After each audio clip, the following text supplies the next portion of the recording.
with your presence here.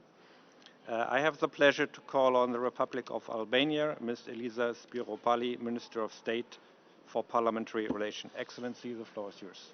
Thank you.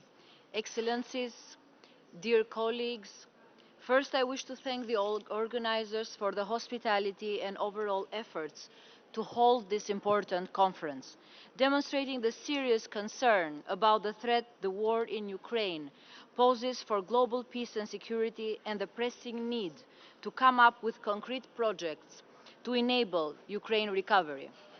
Albania shares the same dire concern about the catastrophic consequences of Russia's unprovoked and unjustified aggression against Ukraine.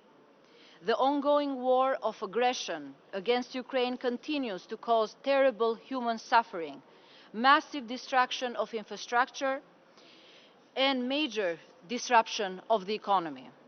It has resulted in unprecedented loss of Ukrainian human capital. This war has been imposing high costs on the global economy as well as negative effects on supply chains, contributing to high inflation and energy and food shortages. That's why our joint action and commitment today for the reconstruction of this martyr country in the days to come are more than indispensable. The democratic countries have demonstrated unprecedented unity in condemning Russia's actions and providing support to Ukraine. From the reconstruction of Ukraine would not benefit just Ukraine. It would be the greatest promising and meaningful contribution to the necessity of global peace and proof of the fact that the democratic world is stronger, that our values are not destroyed. There is common awareness that the reconstruction of Ukraine will be a colossal undertaking with huge challenges and unpredictability. Much of Ukraine is in urgent need of international support for rebuilding. It is imperative that governments and international organizations cooperate closely throughout the reconstruction process. From the very beginning, Albania has strongly condemned Russia's aggression and will continue to support Ukraine until a just and lasting peace is achieved. Ukraine-Southeast Summit held in Tirana on the 20th of February this year was the very clear proof of the concrete commitment of Albania in supporting Ukraine. In our national capacity, we have been doing our best to help Ukraine with everything we can. On the 4th of August 2022, the state budget of Ukraine received grant funds from the government of Albania in the amount of €1 million promised during the Donors Conference for Ukraine held in Warsaw on the 5th of May 2022. The municipality of Tirana donated financial means to the municipality of Kharkiv with the aim of rebuilding one of the city schools there. Albania, together with Montenegro and North Macedonia, have pledged to build a housing block in the city of Irpin. Military assistance has been ongoing. Since the beginning of the Russia-Ukraine conflict, Albania has contributed to the support for Ukraine with vehicles, ammunition, weaponry and training for the armed forces of Ukraine. Apart from this assistance, the Albanian government is willing to contribute to post-war recovery projects to help Ukraine's economy in coordination with international organizations, allies and partners. In concluding my remarks, we strongly hold that our support for Ukraine must endure, and I wish to reiterate Albania's stance of unwavering commitment to Ukraine's independence and territorial integrity, and to support the people and the government of Ukraine as long as it takes. Thank you very much. Thank you very much, Minister. And I now call on our Austrian neighbors, His Excellency Martin Kocher, Minister of Labor and Economy. The floor is yours. Thank you very much, Chair, dear Excellencies, dear colleagues. At the very beginning, let me express my gratitude for having the opportunity today to address the audience here. The devastating war of aggression in Ukraine has been raging for almost 2.5 years now. Austria strongly supports Ukraine's sovereignty and territorial integrity, and we condemn Russia's brutal war of aggression, which is a violation of our international security order. In this regard, Austria has always supported the sanctions against Russia. We welcome meaningful initiatives aimed at restoring peace, especially the Summit on Peace in Ukraine at the end of this week in Switzerland. Austria has a very clear position. There is need for continued support for Ukraine. So far, we have supported Ukraine throughout the last 2 years with 240 million euros in financial and humanitarian aid. In addition, Austrian charitable organizations and the federal states provide additional support on a large scale. We host around 80,000 displaced persons from Ukraine and Austria, which have limited less access to the labor market, educational system and basic care. We support the OECD International Transport Forum and Eurocontrol's ATM Solidarity Fund with a voluntary contribution and provide 50 million euros for the Ukraine Energy Solution Fund, Support Fund. Austria has been the sixth largest foreign investor in Ukraine before the war, with over 200 companies on the spot, employing around 25,000 people. The companies remained and will remain active on the Ukrainian market despite all the ongoing challenges.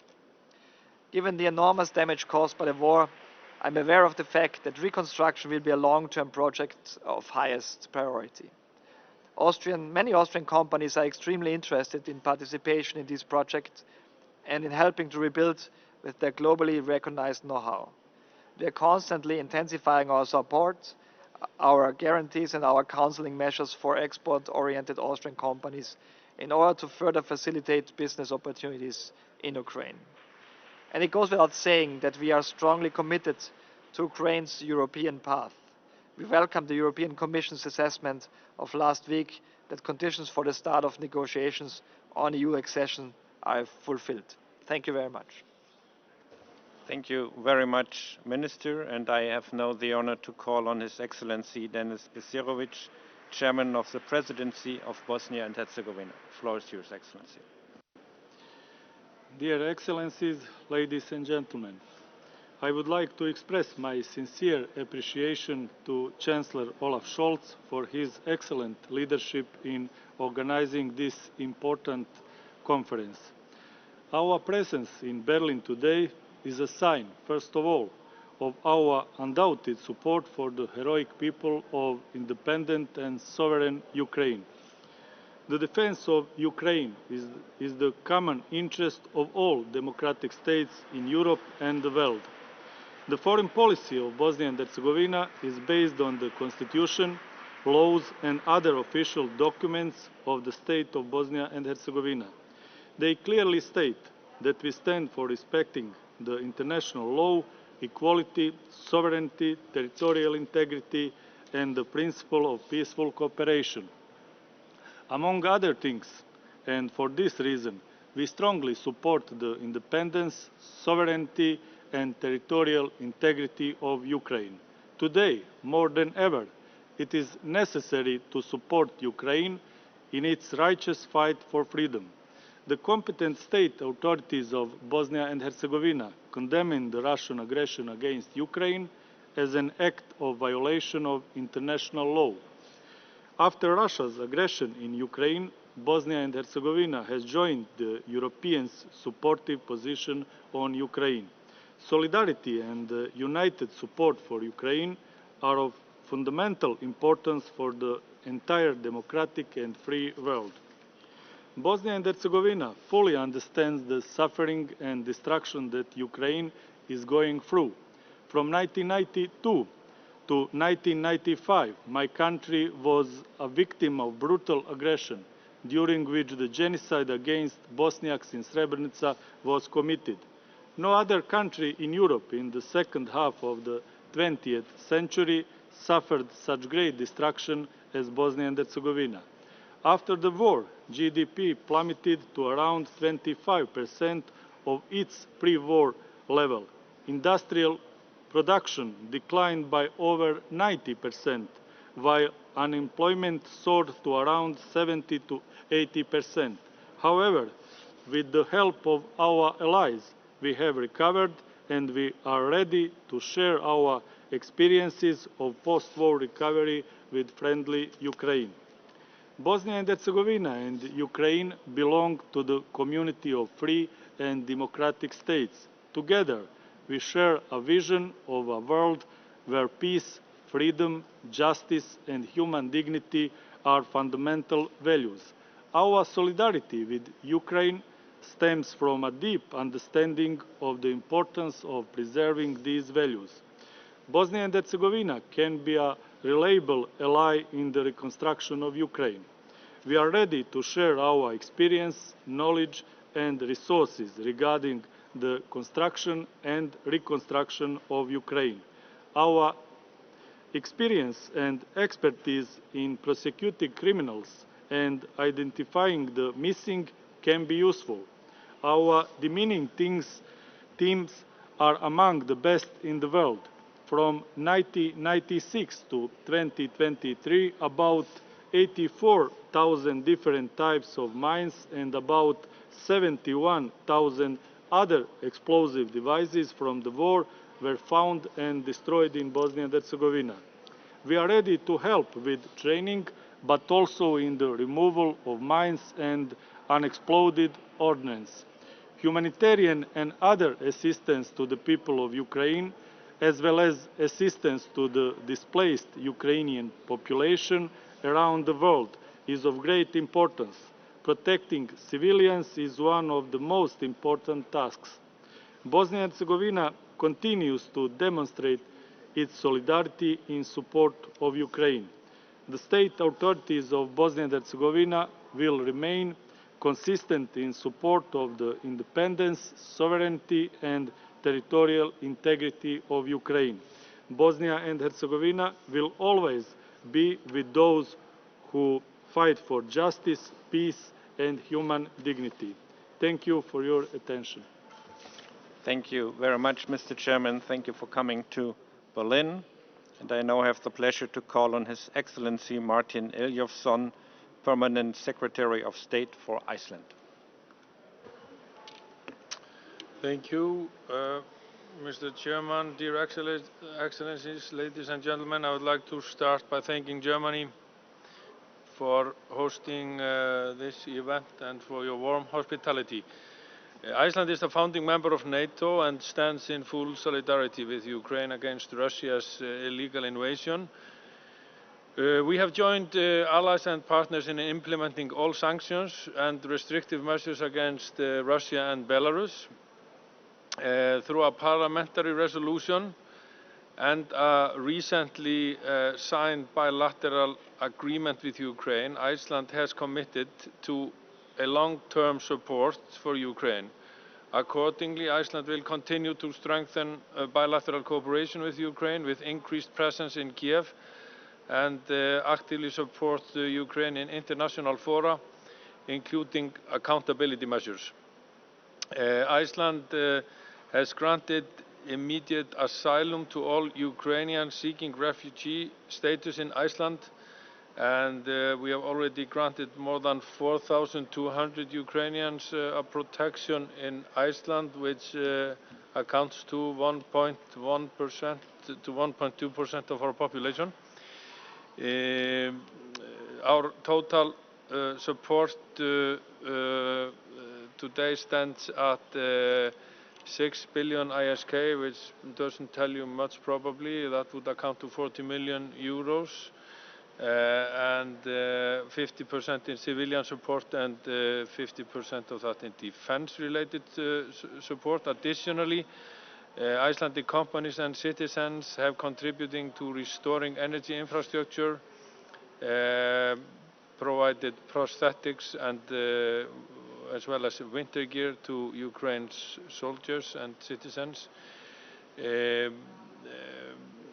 On the defense-related support, we have contributed to the NATO Comprehensive Assistance Package and to the UK-led International Fund for Ukraine, also to the Czech initiative to provide ammunition for Ukraine. We have delivered a fully equipped mobile field hospital, have financed and delivered equipment for the Ukrainian military, and transport or logistical support for military equipment from various NATO allies as well. We co-lead the EOD the demining project, training of paramedics and the naval cadets as well, and are part of the demining coalition of the Ukraine Defense Contact Group. Then we have contributed through the World Bank's multi-donor trust fund and the special program for Ukraine and Moldova recovery, and through UN agencies and the ICRC, as well as the Energy Support Fund, and we have cooperated with UNDP. And actually, last week we were celebrating taking into use the 40 high voltage bushings to the national power company, UCAN Agro. I was just coming from the EU Dimension seminar, so finally I would like to mention that Iceland, along with the NBA states, we have formed a group of 12 experienced negotiators in the EU negotiations, two of which come from Iceland. This was decided a couple of months ago, and they are on their way to Ukraine. Although our accession bid this time around wasn't successful, I hope the Ukrainians will be.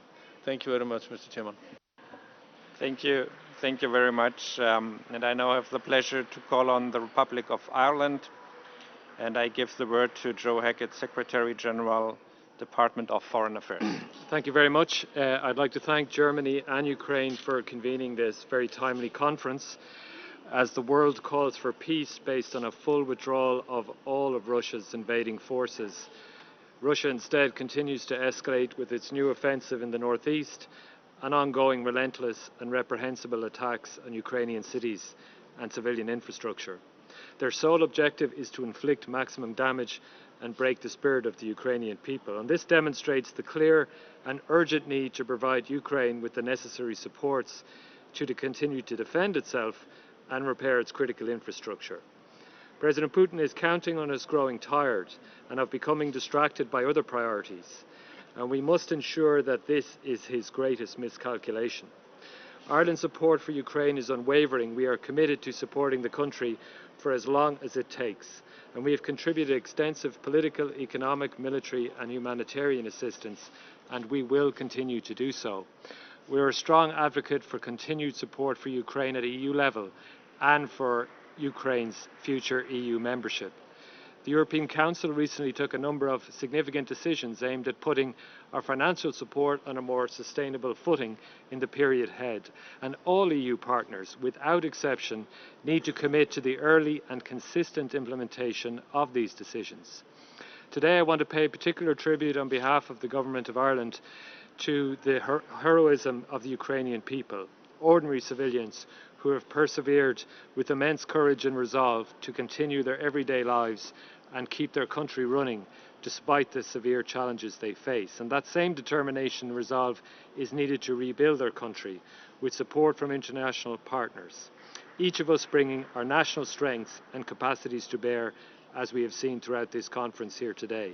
Civil society and the private sector will also have an indispensable part to play, and we are a strong advocate for civil society's role, ensuring that our collective efforts are transparent, accountable and truly inclusive. We know that rebuilding Ukraine is about more than bricks and mortar. A successful reconstruction effort must also address cross-cutting issues such as macroeconomic stability, resilience and security. Ireland attaches particular importance to ensuring a gender-responsive and inclusive recovery effort, and we are very pleased to agree today to join the German-led Alliance on Gender-Responsive and Inclusive Recovery. We commit to integrating such a perspective into our funding and resources and to supporting gender equality, women's protection, participation and empowerment as priority objectives in our reconstruction work. Finally, I wish to underline that Ireland strongly supports Ukraine's European and EU future. Investments aligned with the EU reform agenda will be central to supporting its accession process. We look forward to engaging with Ukraine at the Intergovernmental Conference before the end of this month, marking the significant milestone of the formal opening of accession negotiations. Working together with Ukraine and our EU and international partners present here today, we will ensure that a free, independent and prosperous Ukraine is firmly anchored in its European path. Thank you, Chair. Thank you very much. And now I give the word to the representative of the Kingdom of Norway, Mr. Eivind Vard Petersen, State Secretary in the Ministry of Foreign Affairs. Thank you, Nils. Excellencies, dear Ukrainians, friends of Ukraine. Norway attends the 7th URC to say that we will continue to stand shoulder to shoulder with Ukrainians until the Russian aggression has come to an end. We have a 5-year military and civilian support program and a 10-year agreement on security assurances, and an internal commitment to respect the UN Charter and to uphold international law. The government of Ukraine and its people continues to impress people across the world with their courage and creativity to protect their people, nation and existence from full-scale Russian aggression. This of course comes with a cost. Lives cannot be replaced, but the economy can be supported. Norway will continue to provide substantial budget support. Most of our aid goes through the World Bank for this purpose. The private sector is key and must grow stronger. That is why we have joined the SME Alliance. Norway will step up various efforts to facilitate Norwegian private sector engagement in Ukraine. A broad range of Norwegian companies are to be seen at the business fair downstairs, including the awarded flagship company Itera. Russia's massive attacks on the energy sector must be responded to. In addition to providing air defense and other military support, Norway will substantially increase our efforts towards the energy sector, including quick impact projects, because time is of the essence. Winter will be coming again soon. Together, we must also do more to support Ukraine's important role in global food security. Mine action is key. Farmers must be able to do their job safely. We urgently need more innovation, funding and international support in order to scale up demining. Also here, the private sector is instrumental. Norway supports humanitarian and human rights organizations, some who are present here in Berlin. We have a dedicated multi-year funding program to support Ukrainian civil society. We have joined the Skills Alliance and the Alliance for a Gender-Responsive Recovery. We look forward to continue working with Ukrainian and international partners on a broad range of issues. Excellencies, partners, friends, we are facing the biggest security crisis in Europe since the end of the Second World War. Testimonies from Ukrainians in occupied areas leave no doubt about the cruelty of the Russian occupation. And as much as I worry about the Russian aggression, I am encouraged by the continued commitment from Ukraine's many allies in support of Ukrainian bravery. We are in this together, and I thank Ukraine and Germany for bringing us together here in Berlin to urge us to do more, because we must and we will do more. Thank you very much. Tusen takk to Norway. Thank you. And I now have the pleasure to call on the United Arab Emirates, Her Excellency Reem Al Hashimi, Minister of State for International Cooperation. Reem, the floor is yours. Thank you very much. Distinguished guests, colleagues, ladies and gentlemen, the United Arab Emirates is very delighted to be part of the Ukraine Recovery Conference, underscoring our collective dedication to her recovery and reconstruction. Our participation today reiterates the UAE's firm belief in the importance of strengthening international cooperation and dialogue, which is essential in supporting Ukraine and the efforts to resolve this ongoing conflict. Our hope extends beyond a prompt political settlement, but also encompasses an understanding of how effectively we as international partners can promote Ukraine's rebuilding process and development. In these challenging times, as we witness the ongoing crises resulting from wars in Gaza, in Ukraine, and roughly 200 other frozen conflict zones, as well as the continued polarization of peace efforts, it becomes increasingly clear that we must prioritize dialogue and a collective consensus in our efforts to address crisis and safety of civilians in any and in all regions. Recognizing the repercussions on human lives, my country worked persistently to maintain channels of communication with all parties involved. This commitment resulted in the release of 800 prisoners of war exchanged between Ukraine and Russia since the very beginning, including more recently 75 prisoners in early May. Our humanitarian efforts in Ukraine, under the guidance of my President, His Highness Sheikh Mohammed bin Zayed Al Nahyan, reflect our unwavering commitment to supporting communities and societies in need. We've allocated $100 million and provided almost 1,000 tons of food, medical supplies, and other relief items to Ukraine, including 50 ambulances, 4,500 generators, as well as lamps, educational supplies, and laptops. In addition to constructing 10 homes to house Ukrainian children who've been returned, this viable approach through our partnership with organizations in Ukraine to address security and accessibility of energy and food, maintaining an adequate standard of living, and preserving basic human rights is an essential component of our overall aid response to the concerns of, in particular, women and children. Looking beyond immediate relief, the UAE and Ukraine are dedicated to forging a robust economic partnership, and this falls in direct spirit of this recovery conference here today, as we have both finalized a comprehensive economic partnership agreement. This agreement is a pivotal tool for invigorating Ukraine's economic engine and fostering a long-term partnership for sustainable growth, not just short-term aid. We believe that aligning humanitarian assistance and economic cooperation can and will pave the way for a brighter future. We stand committed as a partner and as a friend on this journey towards recovery, peace, and a future brimming with progress, and I thank you all for your time and your attention. Thank you. Thank you very much, Your Excellency. And I now call on His Excellency Petr Kmec, Deputy Prime Minister and Minister of Defense of the Slovak Republic. The floor is yours. Thank you, Mr. Moderator. Dear Excellencies, ladies and gentlemen, today's conference is proof of our joint effort and determination to contribute to the recovery of a country that has faced the most disastrous challenge posed by Russia's war of aggression. Ukraine has endured a period of immense suffering and loss, yet it has shown incredible courage, resilience, and a strong desire for a better future. Our task now is to help build that future. Slovakia reaffirms its unwavering support for Ukraine's sovereignty, independence, and its European aspirations. Ukraine offers immense potential with unmatched experience in digitalization, agricultural production, vast amount of critical minerals, and most importantly, skilled people. Nevertheless, due to ongoing war, Ukraine will need all the support it can get from all of us to fulfill its ambitious, reformative and transformative agenda.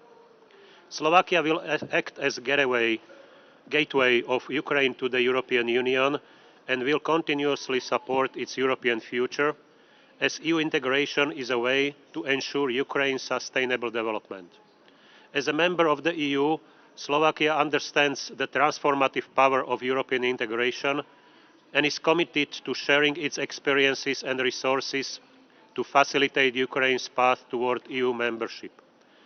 Overall, Slovak humanitarian assistance reached €16.8 million, complemented by military assistance, and now widened into our efforts to build long-term sustainable collaborative partnership with Ukraine and focus more on its recovery needs and EU integration.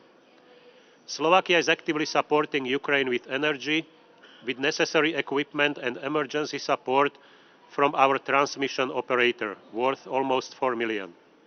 Moreover, our top-tier demining systems have been provided to Ukraine to deal with the situation in the occupied regions. Today, we brought here Slovak companies with various expertise, for example, heavy machinery, electronics, aviation, nuclear power, construction, or medical rehabilitation. This shows the wide range of Slovak offer for recovery efforts. Very ambitious Ukraine plan gives us plenty of opportunities to build everlasting partnerships. Our prime ministers have met twice in recent months. During the last meeting in April, they signed the roadmap for joint actions between our two states.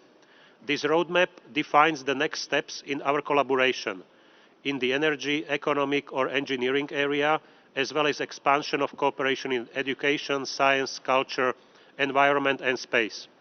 The two countries are ready to strengthen the relations through joint consultations, working groups and interparliamentary cooperation, and most importantly through concrete projects. Slovakia, as a bordering country, has a specific role to play in promoting connectivity between Ukraine and the EU and in its reconstruction and the EU integration process.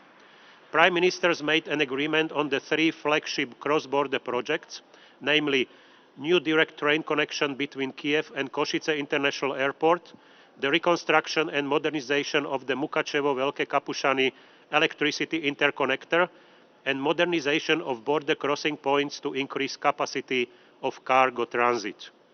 It is important to mention that the Ukraine progress in EU accession process is truly admirable and remarkable, given that the war on Ukrainian territory is still not over.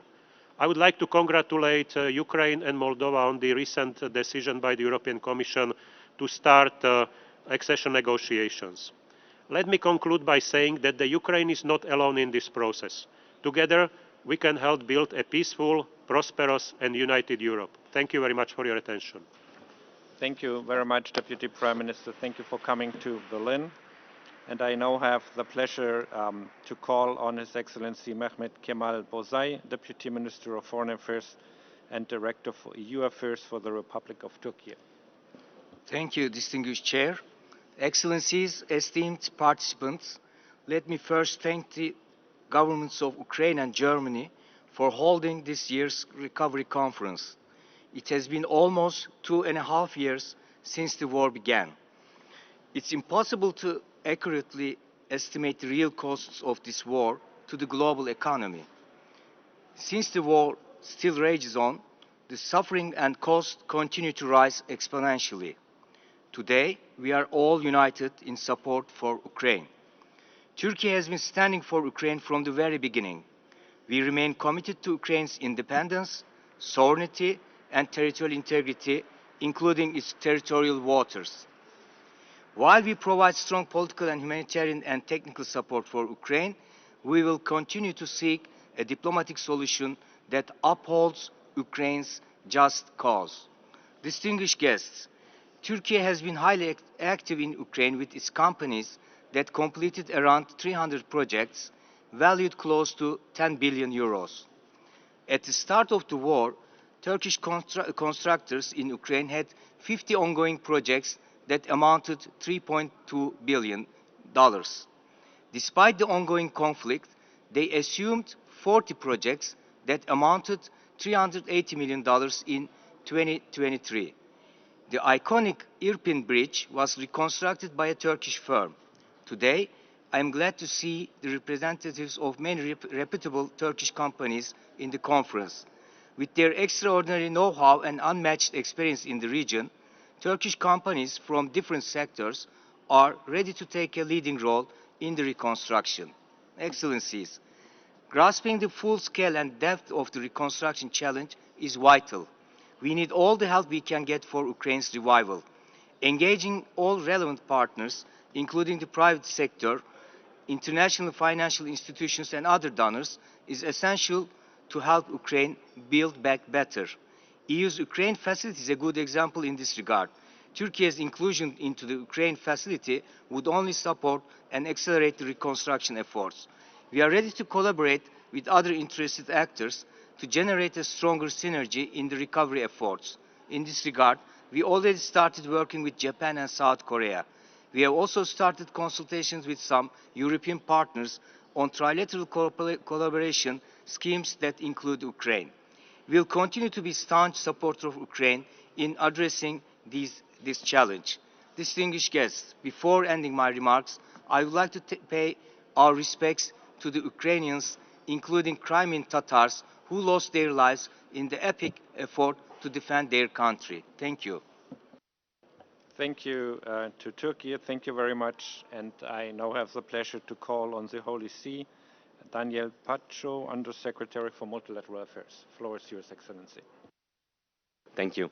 Excellencies, ladies and gentlemen, the Holy See welcomes this third edition of the Ukraine Recovery Conference, which is a strong sign of international solidarity, the only effective means of breaking the vicious circle of suffering and of conflict in the world. Because solidarity is a firm and persevering determination to commit oneself to the common good. This is to say, to the good of all and of each individual, because we are all really responsible for all. Solidarity is always centered on the suffering of the individual. It never calculates its benefits or asks for the responsibility of others, but is motivated by the fraternity of the human family.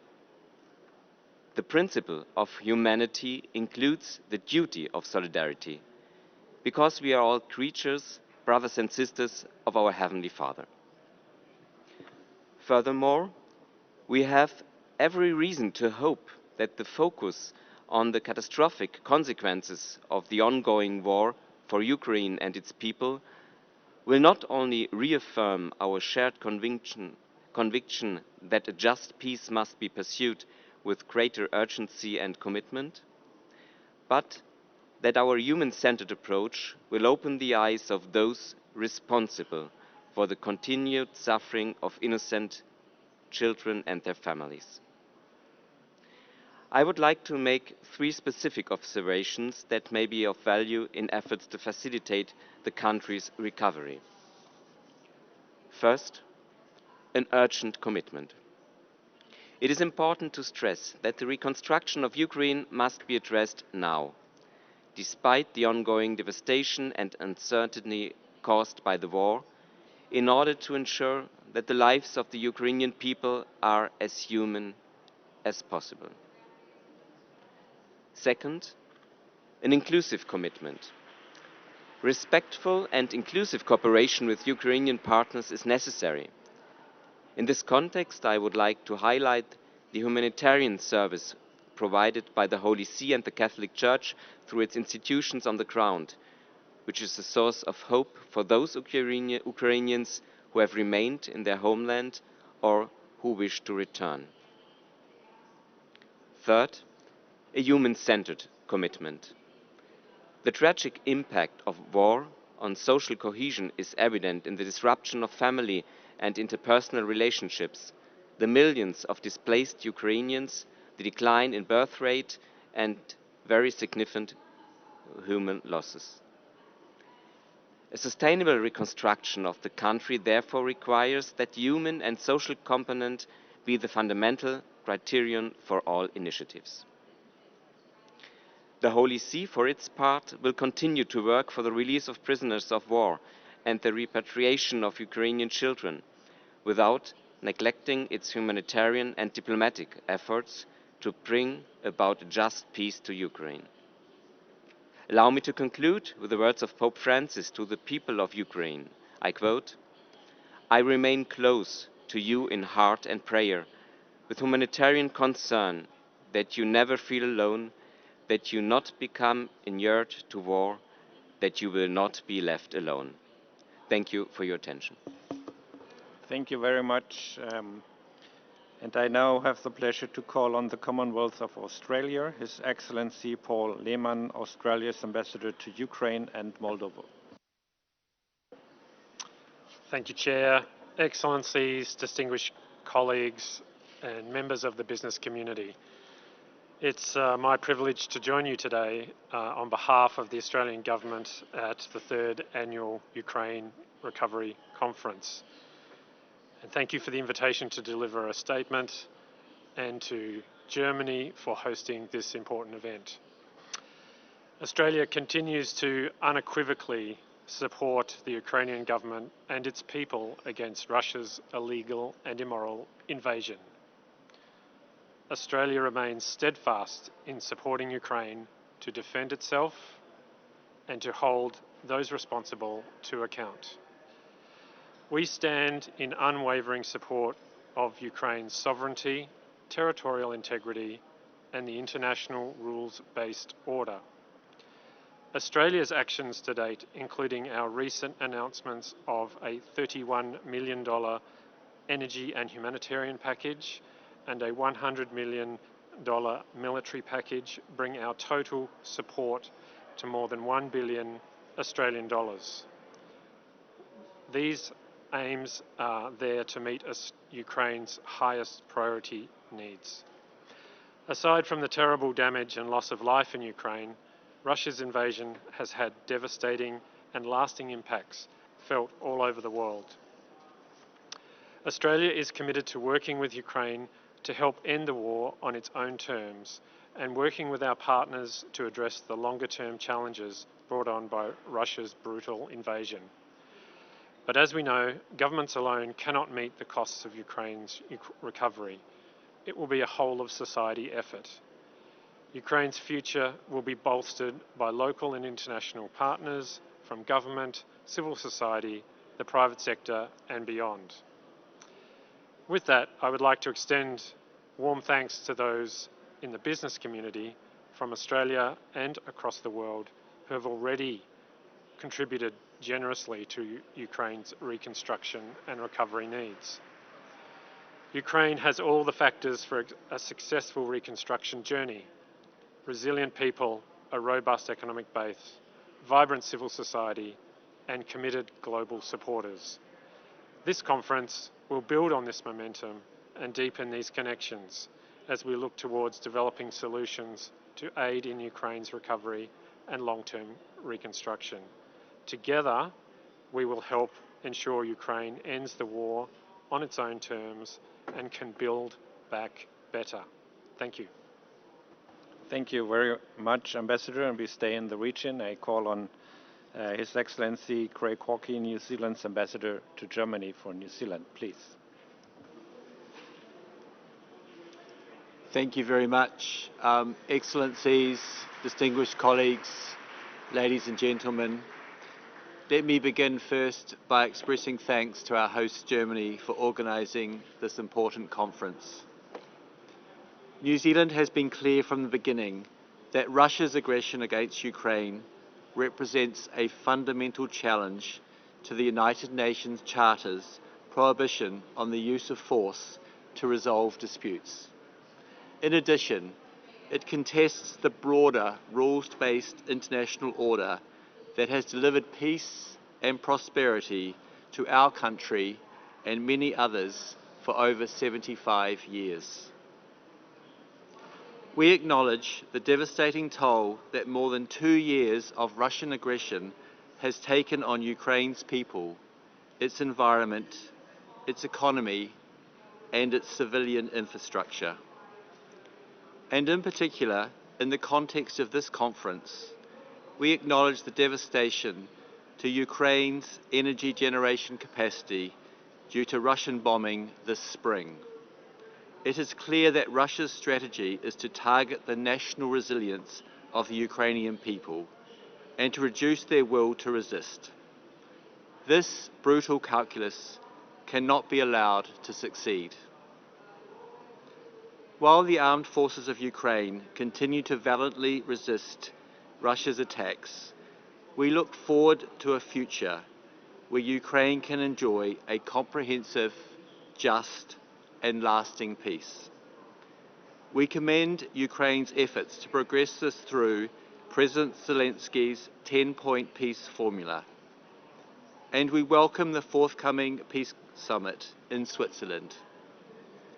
New Zealand is committed to doing what it can to advance Ukraine's vision for peace. While we cannot say for sure when peace will arrive in Ukraine, we can say with confidence that Ukraine will emerge from the war, will be a significant global player with deeper connections into the European Union, an emerging tech sector, as well as its traditional strengths in agricultural production. Just over a month ago, a delegation of Ukrainian members of parliament undertook the long journey to New Zealand, where amongst other activities, they launched a New Zealand-Ukraine Business Association. This business association is charged with building private sector connections to maximise readiness for New Zealand to contribute to Ukraine's recovery and reconstruction. At the government level, most of New Zealand's contributions to Ukraine have been focused on military assistance, including training armed forces of Ukraine personnel and humanitarian assistance. But we were pleased to contribute this year $3 million to the World Bank Administrative Ukraine Relief, Recovery, Reconstruction and Reform Trust Fund. We intend for New Zealand's investment to contribute to Ukraine's important work on maintaining services, conducting relief efforts, and planning and implementing recovery, reconstruction, and reforms. More than 2 years on from Russia's full-scale illegal invasion of Ukraine, New Zealand's condemnation of Russia's aggression remains undiminished. We continue to stand with the Ukrainian people as they fight for their future, invest in their national resilience, and rebuild. I thank you for your attention.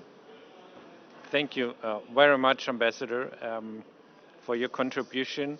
It's a bit unusual for international conferences, but you all stayed within your time, or maybe even shorter than the time given to all of you. So I will interrupt our proceedings for 10 minutes as we are still waiting for some of the participants. So I will reopen the proceedings in 10 minutes. Thank you very much.